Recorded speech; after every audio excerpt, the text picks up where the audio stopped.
you found this podcast, chances are you're a high achiever and you're successful. But now you're stuck and stressed, and you realize that everything you've created hasn't given you the fulfillment and the joy you thought it would. This is where we discuss the keys of high performance mindset and stepping into the next best version of yourself. Welcome to the Positive Persistence Podcast. Welcome back to another episode of the Positive Persistence Podcast, where we bring you stories to inspire you and strategies to help you tap into your best potential and become your best self. Today, we're joined by a woman who is no stranger to coming back from adversity. She's a trained psychotherapist and coach, a dynamic speaker and trainer, and teaches us how to rewire habitual patterns of thought, emotion, and behavior to thrive instead of just survive. Abby Havermann, welcome to the show. Thanks for having me. I'm excited to be here, Ian. Yes, I am so excited to have you on just because of the limited interaction we've had so far on the program that we're doing together, and just hearing what your story has been and what you talk about and your background. I thought, I'm just intrigued to have this conversation. I know that our audience and our viewers are going to get a lot out of this. So I'd like to kind of just dive in head first, if you don't mind, and kind of unpack, I guess, your title a little bit. So your work blends psychology, neuroscience, and ancient wisdom. And I'm wondering, like, how would you explain that to someone when they ask, what does that mean? Oh, that's a good question. Well, so psychology, when I became a psychotherapist, it's a pretty intellectual practice. Mm-hmm. And so while there's many different types of psychology, transpersonal, all different types, which transpersonal is body, mind, spirit. So that's more the breadth of it. But the way that I was trained was really clinically, classically Freudian trained. And so when I refer to that, I use that psychology background, it really has to do with, understanding how personality works, understanding how relationship works, how relationship systems work, how character works, understanding diagnosis, mood disorders, personality disorders, all that kind of background. Mm-hmm. But then when I began learning about neuroscience, in psychology, we were told, that, I don't know if you grew up this way, I grew up this way, and I can't even remember. I feel like we were told it even in my master's program. If you just know what the problem is, that's like 50 to 90% of the problem, you've solved it. And really nothing could be further from the truth, because what neuroscience teaches us, it brings in what is literally happening from a biochemical reaction in your body, and how thoughts wire in your brain, what that looks like when a thought is a neuron firing, and an emotion is a chemical that's being sent down through your limbic system into your body that resonates as an emotion, mm-hmm. and it's always matching the thought. And so because the body likes to think and feel the same. So if you have a thought that says, I feel miserable, you have a feeling, feels miserable. And we're constantly sending information back, around and around. So when I brought that in to my understanding and began to really study neuroscience, I was like, well, wait a minute. If we are only conscious of 5%, which I think might even be a high number these days, I don't know. We're only using 5% of our conscious mind. 95% is all subconscious. Then that explains a lot of why I got where I got to, the mistakes that I made, because I thought I was being super conscious and aware, but it turns out you're really not able to be that conscious and aware. So that's what neuroscience kind of blends in. Like, listen, this is a mammal machine that we are in. This is machinery. And it goes beyond this idea that just we have automatic thoughts and automatic feelings. It's really so in depth how mechanical we are as people. And so when you bring that in, it's not enough just to sit and say, well, why do you feel that way? And let's talk about your feelings and let's air your feelings. And if we get all of that out, then we'll know what to do next. No, that is not the case. So then I blended that. And then when I speak to ancient wisdom, neuroscience, I don't think is teaching us anything that ancient wisdom hasn't always taught us and always been there. It's just our obsession with having to be able to prove something, or we think, because I can see this, it's real, as opposed to, in the energetic field. Mm-hmm. Neuroscience has now proven that there's an energetic field. There's an energetic field around our heart that is, accessing that is sending the information of the emotions that we're feeling. Right. So we know all that, right? And so ancient wisdom, though, doesn't need to like identify it or explain it or whatever. They've been dealing in energies and an understanding of this for thousands and thousands of years. So whether it's studying some work, of an ancient early mystic that I study, or whether it's doing plant medicine journeys or all of the different, Vipassana retreats or wherever I've dipped my toe, I bring that in too. So I think it really is body, mind, and spirit. And I agree with you wholeheartedly, and I believe in that. And I feel that there are a lot of people that hear that term, ancient wisdom, or they hear people talk about energetic fields that you can't see, they're not tangible, and it gets labeled as frou-frou or, whatever. Like, what do you say to the individual that doesn't necessarily believe in that? Yeah, well, I mean, listen, some people are really, really wedded to not believing in that. I grew up, dead is dead. There is nothing. Anybody who believes beyond that is stupid and pitiful. And so there are certain people, I don't have to convince anybody. I don't have to, make anybody change their mind. We're all here for our own reasons, and we all have different journeys and different uses on this planet. But if someone is open or curious, it's really not that hard to prove. It's not that hard to share. I mean, first of all, we can share scientific studies, right? Where we watch a particle, what's happening to the particle, and what we can watch what happens to water when you have water sitting there and then you add an observer to the water and the water changes. Like, we know that. So it's not hard to reach for. HeartMath has all kinds of studies around when you get into what we call heart coherence. Mm-hmm. And your heart rate variability is, coherent. And we put you in a room with someone who doesn't know anything about it. And we've got a heart monitor on them, and their heart rate variability is incoherent. And you get into coherence. That person then shifts into coherence. We can see it. There's studies that they've done with intuition where they're popping random images up on the screens, and they're able to tell that the people can anticipate what the screen image is going to be, because maybe it's like a horror screen or a snake, or maybe it's a beautiful sunset, and their heart rate variability is actually shifting before they see the picture. So we know, if you're at all interested, it's really not hard to prove. Plus, the best wisdom is, of course, is when you have your own experience of it. And so when I can lead through something where they can physiologically shift mm-hmm. their energy, and they'll say, yeah, my energy shifted. I was irritated and annoyed, and now I feel calm and relaxed. That's a shift in energy. We didn't have to do it. We didn't have to give you a lollipop to do that. We didn't have to give you a divorce or take you to the moon. We did it right here.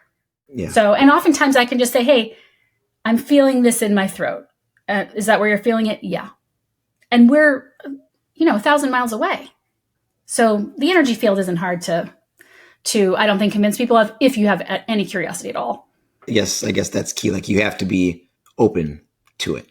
Right. Yeah. And there's many people who aren't. And I'm like, listen, that's there's many scientists are crazy, just literally beside themselves with saying that this doesn't exist. Right.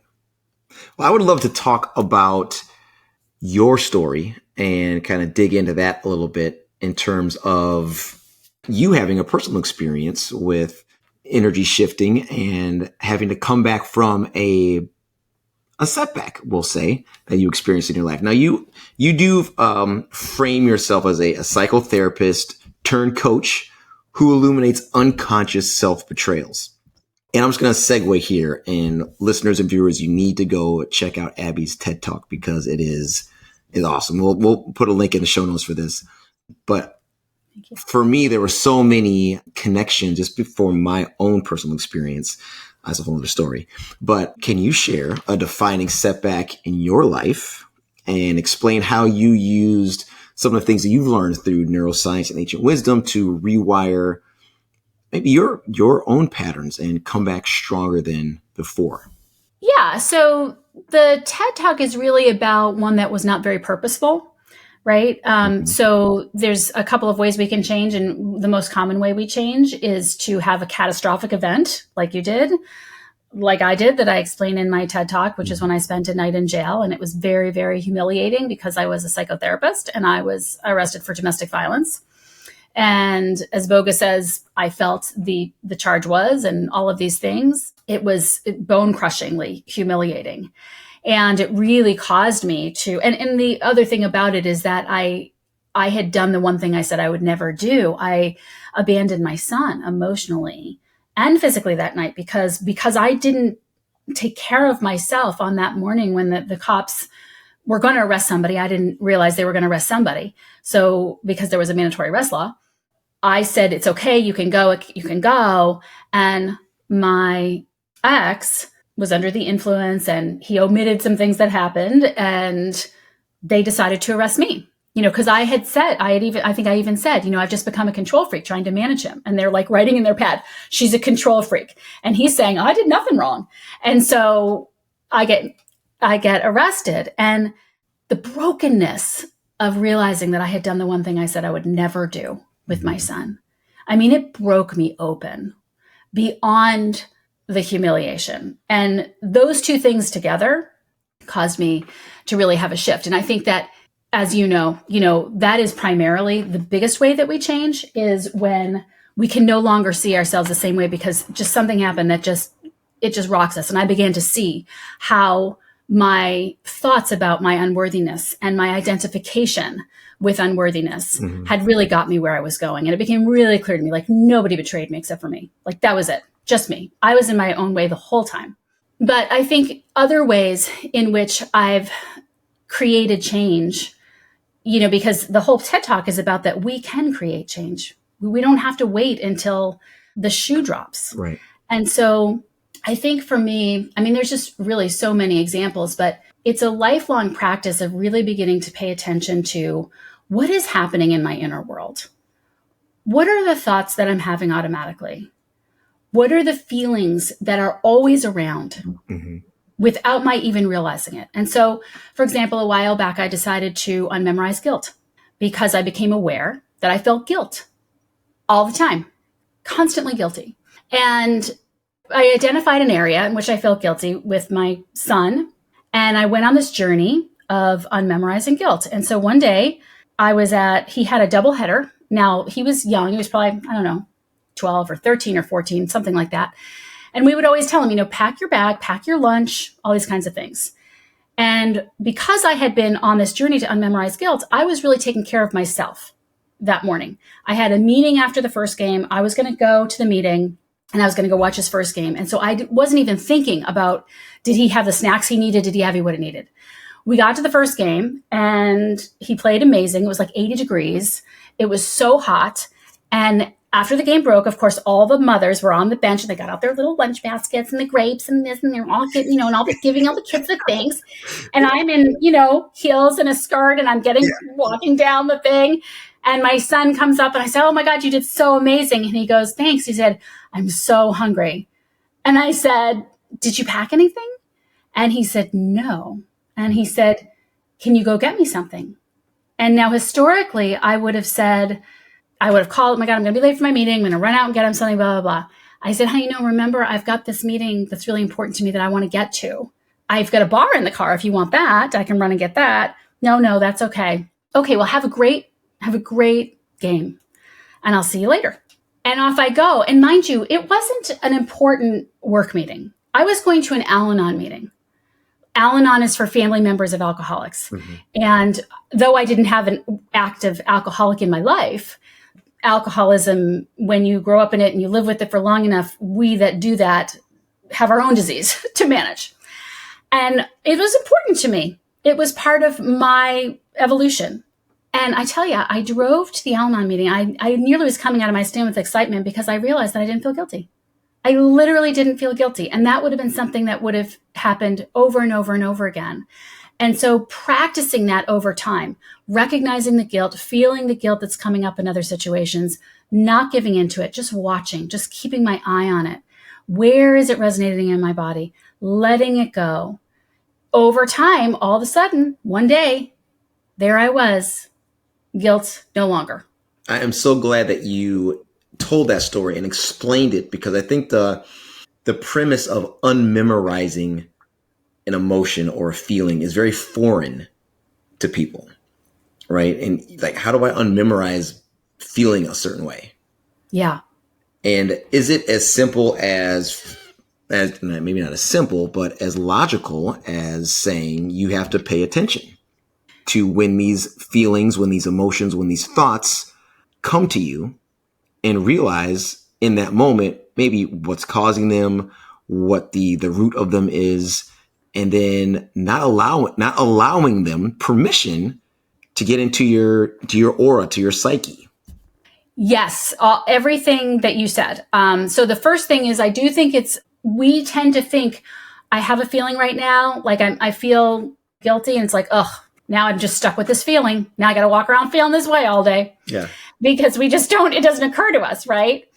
So yes to that. And then yes, it is simple and not easy, because we're just talking about a complex system, a neural network that has been grooved into your neurology, and it's connected with emotions and automatic responses.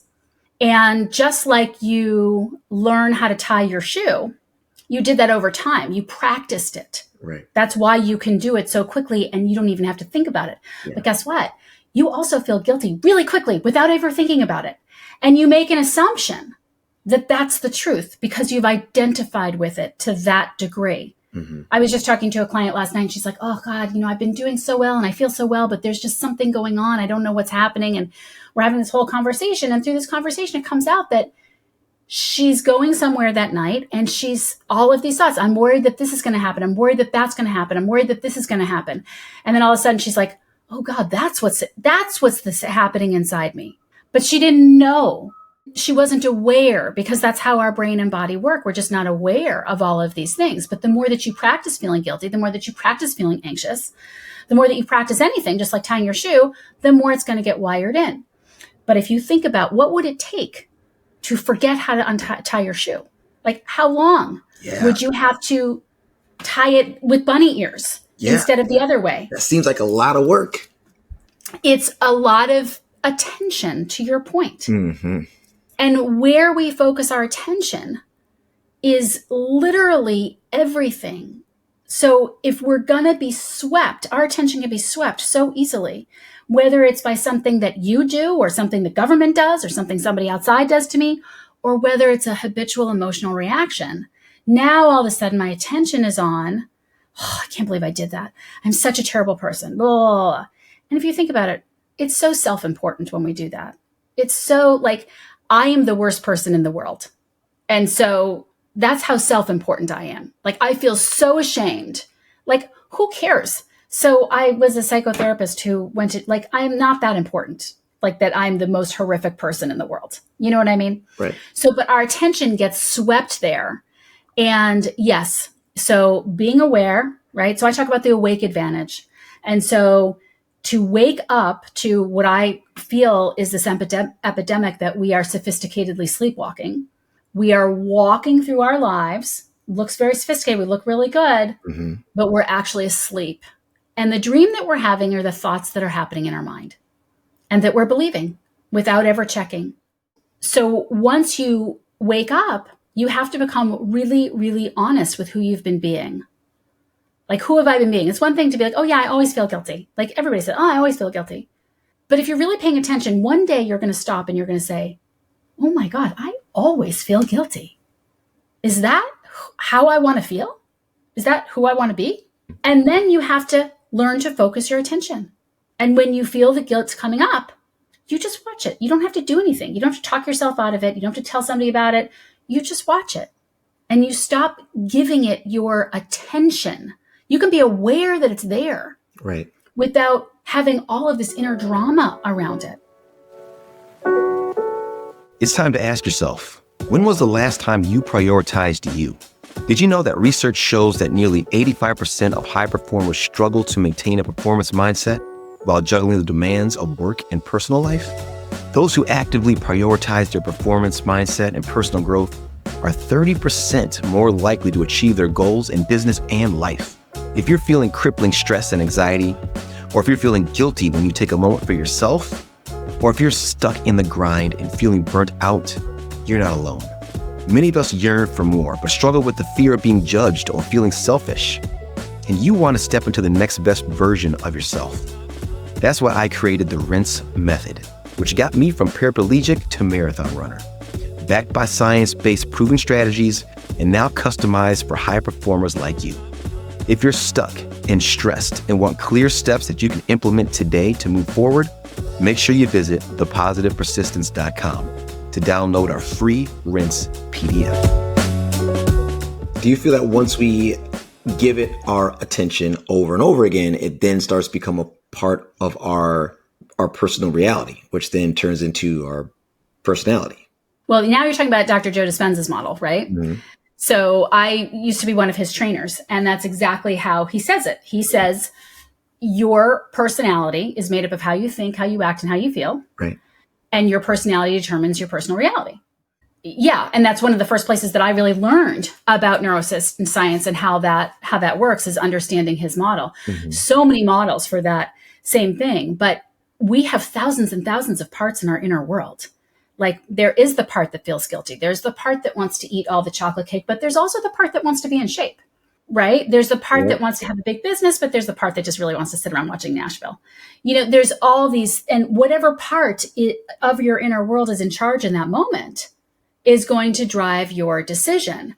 But that's just your personality. And to your point of what this show is all about, those things, those parts in your inner world, the one that feels guilty, the one that feels righteous, the one that thinks things are unfair, whatever it is, the one that can't get out of their own way, that's a part in your inner world. That's what we would call your personality, whatever you are putting out there in the world. Mm-hmm. That's your story, is another way to say it. Right. These are parts. These are your stories. This is your personality. It's not you, right? And that's your whole message, right? That is not you. Mm-hmm. The you, the capital I, those are all, as another model would say, those are little I's. Every little part of us is a little I, but the capital I is so much more. And so when we can take our attention and stop identifying with our quote personality or our story or our thoughts or our emotions, however we want to say it, mm-hmm. and we can remember who we are at a divine level, right. which is not easy, that's when things start to fall into place, right? That's when we get divinely guided.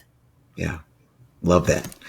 You talk a lot about uncovering unconscious self-betrayals. And I found this fascinating when I was listening to your TED Talk and reading up on you, because I feel like, well, a lot of us don't know that we have this, we'll call it issue of unconscious self-betrayal. And I was hoping you could unpack a lot of that in terms of like what that means, how do we identify them, and once we do, like, what do we do with it? But if you could unpack, like, what does an unconscious self-betrayal look like? What does that mean?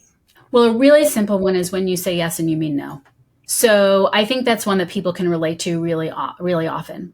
The reason that you say yes, whatever it is, do you ever have that experience? That's not one of mine, but it is one that a lot of people relate to. Is that something that is true of you, or do you pretty much not say yes when you don't want to? I typically don't say yes if I don't want to. If you don't want to. Yeah. Okay. I don't either so much, but when people say yes, when they mean no, mm-hmm. there's always a reason that's driving our behavior. So typically, if you say yes when you mean no, it's because you're feeling anxious that someone's going to be upset with the no. Another way to look at it is, let's say you're someone who really is into achieving and your achievements are super, super important to you. A much harder, more nuanced self-betrayal is when we reach for that achievement, whatever it is, and we're unconscious that we think that we're going to feel better when this happens. And we are unconscious of the fact that need to achieve is tied back to how unworthy we feel. And we think that if we get this, we'll be worthy, right? Mm-hmm. Like for me, it was like, when I get married, I'll be worthy. When I get my practice, I'll be worthy. When like all of these things, I'll be worthy then. And this is so unconscious. We really don't recognize that we live our lives this way. We're constantly looking for the next thing. Yeah. And it's pretty easy to think about, like, if you're the kind of person who says, once I get on the plane, I'll relax. Like, I'm going on vacation, but once I get on the plane, then I can relax, right? That's ridiculous. We take that for granted, that when this happens, then everything will be okay. Mm-hmm. That is an unconscious self-betrayal, because that causes you to do and say things that are not in your best interest. And so to unwind self-betrayal is, I used to say it this way, actually, I haven't said it this way in a long time, is to be, say, and do as worthiness would.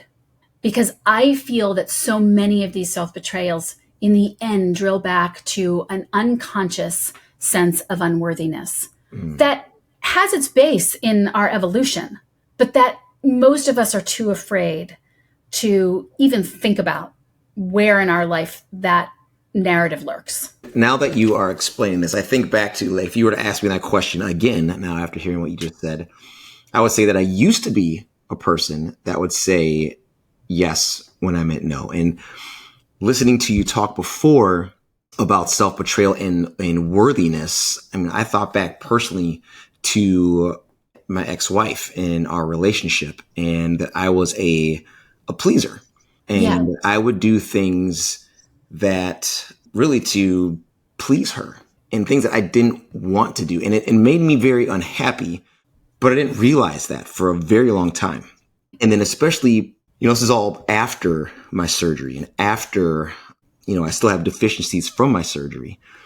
And knowing that I was unhappy in my relationship, I still thought to myself, like, how am I ever going to, even if I were to leave this relationship, how would I find somebody else?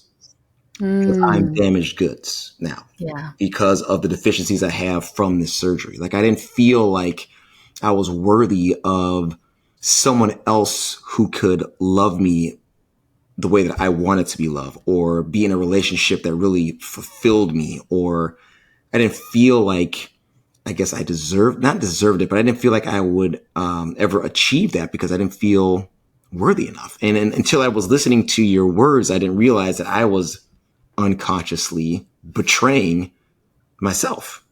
Exactly. I mean, that's for real, right? That's how sneaky it is. Like, that's why I always chuckle when people say, well, I'm a really self-aware person, and some people are good, like, staying there, and that's fine. That's not really the people that are going to be attracted to working with me, because we really have to understand at a fundamental level, there's none of us that, unless you're Buddha, like, we're all dealing with the same laws, that we're all dealing with the same machinery, and there's endless opportunity to uncover these parts of ourselves that are betraying ourselves. We could even look at this sense of, something that no one ever considers, and I didn't even consider until, recently, this idea of self-importance, right? Like, how often do we get frustrated when something happens? How often do we feel justified in how we saw something or whatever? Well, how is that betraying you? You could look at this at a deeper level and say, well, who is it that you ultimately want to be? Ultimately, who are you trying to be?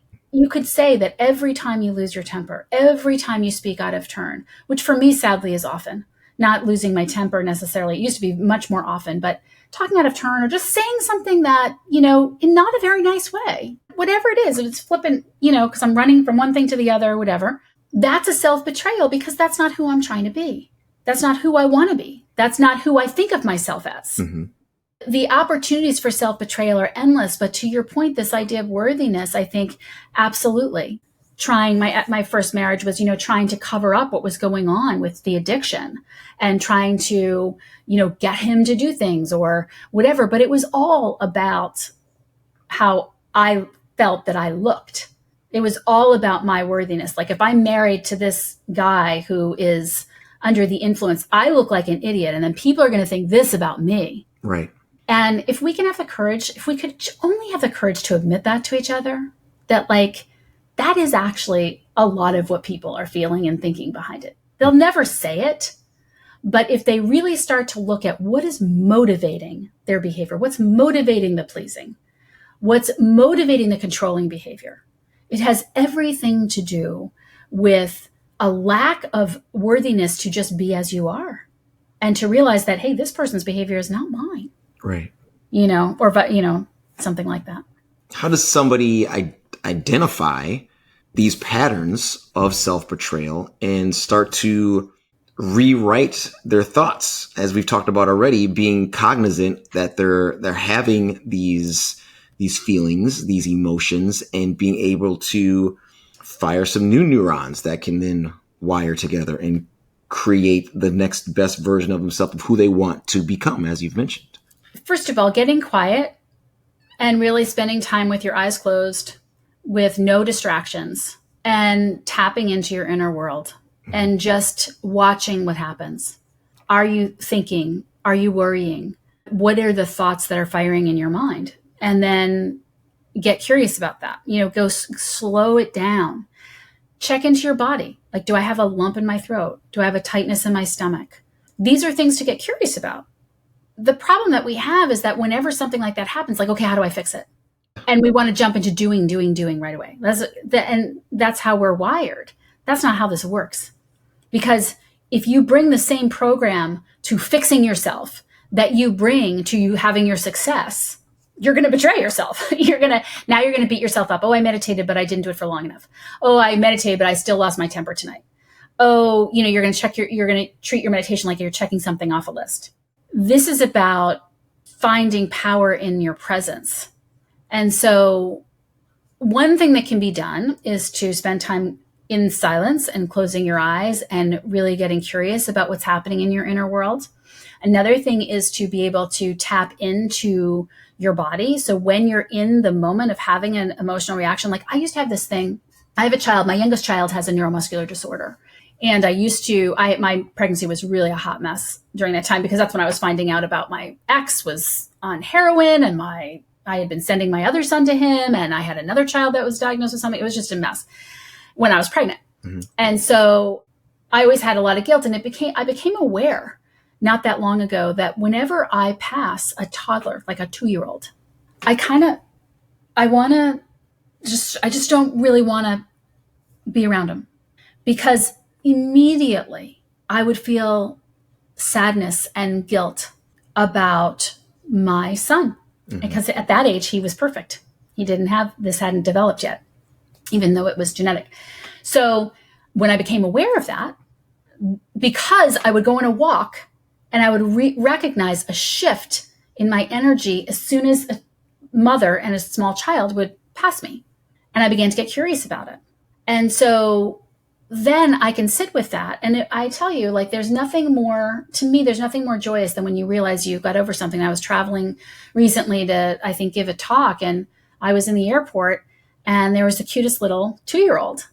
I looked at myself and I was lit up and I was smiling and I was playing games with this little kid. And I thought, oh my God, I did it. I shifted that, I don't know how long it took, because it's been a long time. It doesn't happen overnight, but you have to begin to put more attention on your inner world than on your outer world. That is the simplest way to say that. Yeah. And I think that speaks to, an example you have used in the past about that, the iceberg, having that 5% of conscious mind above the water and the 95% underneath. And we're usually always paying attention to that 5%. And what you're saying is that, do you actually expect people to believe that they have to work on their inner self first before right. Things are going to change? You mean I can't just, go buy a new outfit and feel good about myself, or go work out and, build some muscle and feel good, or buy some new makeup and put it on, or get a new haircut, and that's going to take care of everything? Yeah. Well, right. There's a difference between pleasure and joy. So we can get pleasure from buying things, and, listen, I'm not above a little retail therapy, or above a Netflix binge or whatever. Like, there's no shame in any of it, but that's not what's going to create change. Mm-hmm. And that's not what's going to create joy. And more often than not, for a lot of people, it creates a cascade of negative emotions, of self-judgment and shame, or justification and defense. And now you're just stewing in more of the emotions that are feeding more of the thoughts and the neurons. and you're keeping yourself stuck. Yeah. So like, great example is when, we like use each other, right? People will say, oh, I'm going to call a friend so I can feel better because I'm in a really bad place. What happens? We call our friends and we vent. You're not going to believe what's happened. You can't believe this. This happened, da, da, da, da, right? That's called gossip.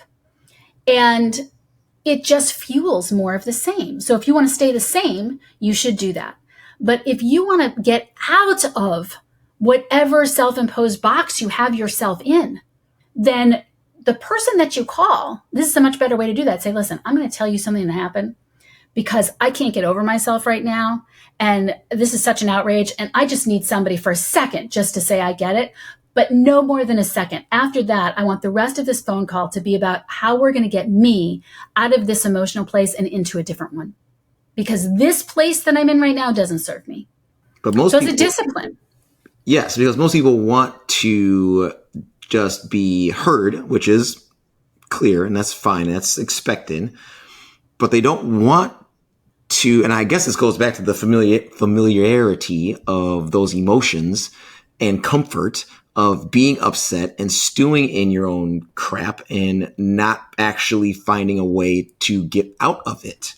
And the old saying, misery loves company, right? You just want to share your misery with somebody else. And your expectation is that they're going to give you the reaction you would expect from your mother. Oh, honey, I'm so sorry that happened. And sorry that happened to you, and kind of live in it with you instead of saying, okay, wow, that really sucked. Well, how are we going to, what are you going to do now? Like, what are you going to do about it?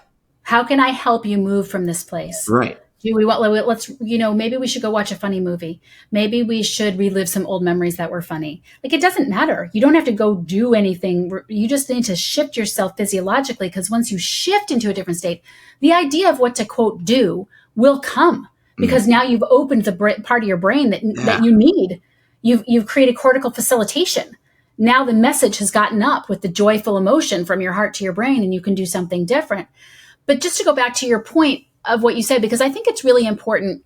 I think sometimes when we have these conversations, it's easy to sort of come off as though, we're judging people who aren't getting out of their own way. And I've been in my own way so much of the time that, I would hate to be the one that's judging, even though I do, inadvertently. And I think it's really important to understand that this is biological. This is physiological. We are addicted to our emotions the same way that we get addicted to nicotine. And if you don't believe that, you can probably find an opportunity to prove that to yourself pretty easily. For me, I always go back to this time that I was step parenting. And, there was a rule that I had that I was very certain everybody should listen to, which was like not eating in the living room. And one day I walk out, my stepson's eating in the living room. And not only that, but my son's next to him, and my husband, my new husband, who knew exactly how I wanted things to be, was also sitting there like whistling Dixie.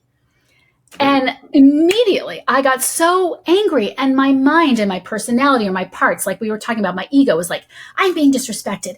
My husband's throwing me under the bus. And you know what else? Because then, of course, this is what the mind loves to do. He always does this. He never sticks up for me with my stepson. And we go on and on and on. And I was so angry, but I knew that that's not who I wanted to be. And so I had to focus my attention, even though I did not feel like it. But in that moment, it became so clear to me. In fact, that's when I was teaching Dr. Joe's stuff. And I was like, oh my God, this is what he's talking about. Because I knew it. I was like, I don't think I'm going to be able to not go rip my husband's face off. Like, I understand I shouldn't, but I think it's going to happen. Yeah. Like I literally, like, as though I were reaching for a cigarette or something. Like, it took everything I could to not just be like, I can't believe you did this, blah, right? So it's a rush of adrenaline that's happening on a physiological level. It's not that we're bad or wrong or weak. And we have to stop believing that, because when we do, it causes us to just go into another betrayal cycle of shame and self-doubt and unworthiness and guilt and all of those things. And that's the same thing. Just because you feel guilty doesn't mean that you're actually taking responsibility for how you're behaving. And it's a trap that we get into. And so that's what I call I call it the anger shame cycle. You get really angry and then you feel ashamed.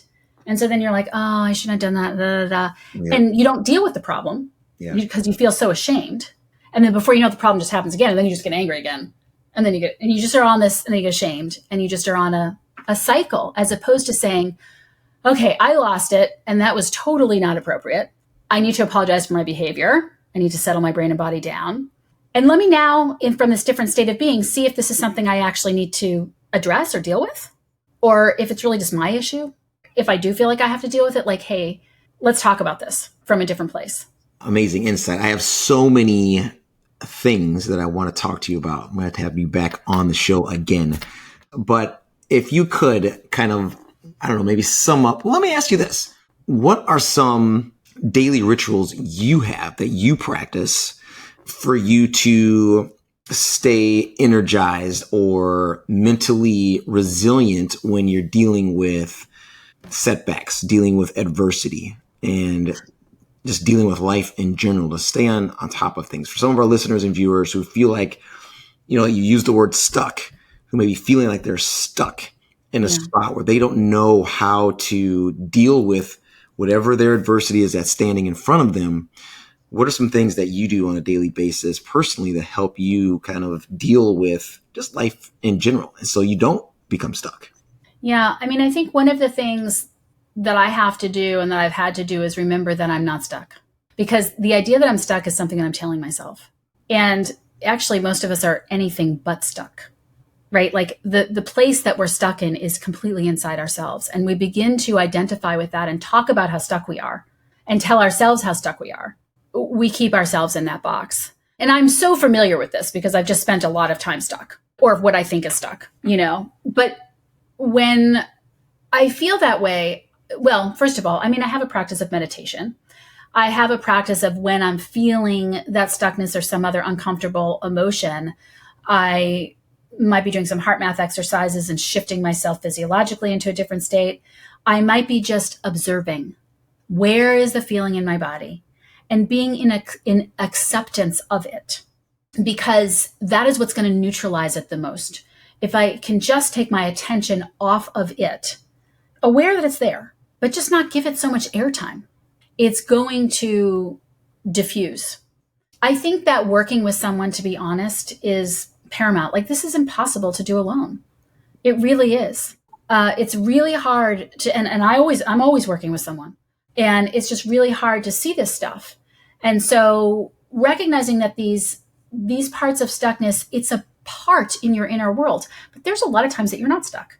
Like, you can think about, I'm sure anybody listening to this can name a time where in fact, a client of mine called me not that long ago and she said, oh my God, I'm so stuck. I have this whole program and I was about to launch it. And, it's really was going to launch it for $2,000, but I'm thinking of doing it for $200. And someone said, why would you do that? And I'm so stuck. This is what I do all the time. I sabotage myself this way. And I said, I feel like you're the least stuck person I know. Like, you literally just pounded out this course. You wrote a book. You got all these people. Like, why are you saying you're stuck? Like, okay, let's work through this thing. What's happening is that you feel anxious that no one's going to buy the course. And so there's a little part in your inner world that's telling you, reduce the price, because that way you won't feel like an ass. You won't feel stupid when no one buys it.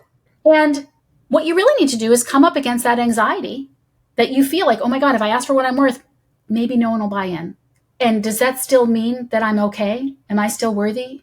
And she texted me, like an hour later or something. She's like, you're right, I am not stuck. Now, was she rehearsing an old emotion? Yes. But the goal is, can we not behave out of our emotions? Can we not behave out of that feeling of stuckness? And sometimes, you know what? A good nap. It's nothing like a good nap. Let's not beat ourselves up. Our parts come up in our inner world and they tend to drive us. And do what you need to do to navigate that part.